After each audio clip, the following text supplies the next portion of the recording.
Lurah Atang Sanjaya Hendra Cipta mengatakan Pramusrenbang tersebut merupakan usulan masyarakat yang telah ditampung oleh Kelurahan ATS. Namun untuk Pramusrenbang sekarang ada 23 usulan untuk perencanaan pembangunan di tahun 2026.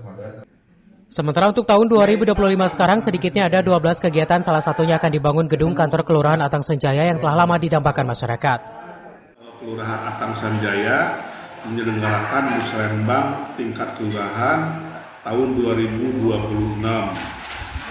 Untuk usulan yang disepakati untuk tahun 2026 sebanyak 23 usulan dengan pagu 2 miliar rupiah.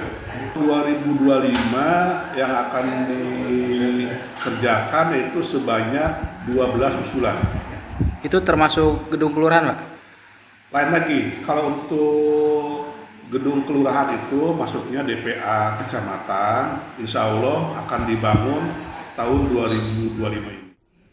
Hendra berharap semua usulan perencanaan pembangunan tahun 2026 bisa direalisasikan dan untuk pembangunan kantor kelurahan yang akan dibangun pada tahun sekarang bisa berjalan lancar dan pengerjaan proyek yang akan dilaksanakan oleh pihak ketiga bisa sesuai dengan harapan masyarakat.